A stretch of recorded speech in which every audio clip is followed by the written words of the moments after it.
नमस्कार साथियों, आज की इस वीडियो में हम बायो-सेवर्ट लॉ को देखेंगे। ठीक है, ये किस प्रकार से इसका डेरिवेशन करना है, किस प्रकार इसका स्टेटमेंट क्या है, उन सभी चीज़ों को आज की इस वीडियो में देखना है। ठीक है, नोट्स की चिंता आपको नहीं करनी है, नोट्स प्रॉपर वे में आपको मिल जाएगा। केवल यहाँ पे आपको इस बात पे फोकस करना है कि इनका डेरिवेशन किस स्टेप के द्वारा कंप्लीट किया जा रहा है, वो आपको देखना है। कौन किस स्टेप के बाद कौन सा स्टेप लिया जा रहा है, उनको देख रहे हैं। ठीक है, तो बायो-सेवर्ट लॉ जो है बेसिकली हमको मैग्नेटिक फील्ड इंटेंसिटी निकालने का एक मेथड देता है। ठीक है, तो किस प्रकार से देता है वो हम चलिए आगे देखते हैं। ठीक है, तो मान लीजिए कि ये कोई कंडक्टर है या फिर कोई वायर है जिसके द्वारा करंट आई फ्लो कर रहा है।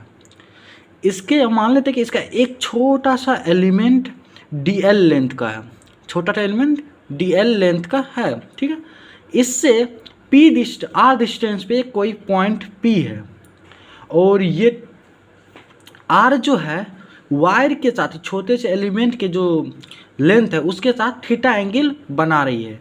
तो अभी छोटे से एलिमेंट के द्वारा p पे मैग्नेटिक फील्ड इंटेंसिटी कितना होगा वो जो है हम बायो-सेवर्ट लॉ के द्वारा क्या कर सकते हैं, निकाल सकते हैं। क्या तो बायो-सेवर्ट लॉ कहता क्या है, इसका जो पहला स्टेटमेंट है वो कहता है कि मैग्नेटिक फील्ड इंटेंसिटी, ये क्या है, मैग्नेटिक फील्ड इंटेंसिटी ये डायरेक्टली प्रोपोर्शनल होता है I/dl के साथ। ठीक है, I क्या है, करंट, एक छोटे से एलिमेंट में कितना करंट फ्लो कर रहा है वही ये वाला है। ठीक है, एलिमेंट। ठीक है, और दूसरा स्टेटमेंट जो इसका कहता है कि DH जो है ये डायरेक्टली प्रोपोर्शनल होता है साइन थीटा के साथ।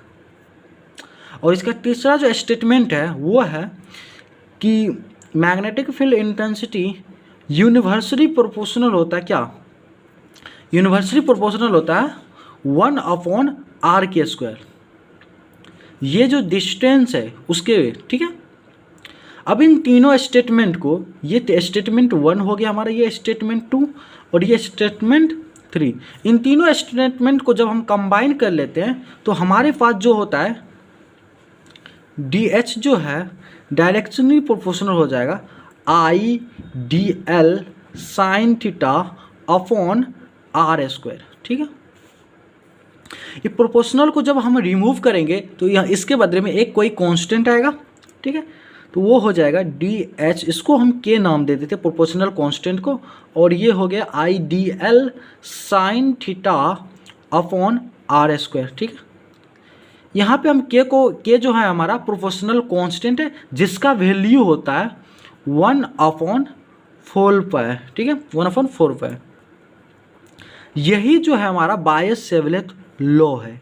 ठीक है, या फिर इसको इस प्रकार से भी लिख सकते हैं DH equal to 1/4π I/dl sine theta upon r square. ये हो गया हमारा बायो-सेवर्ट लॉ। ये क्या है, बायो-सेवर्ट लॉ। ठीक है।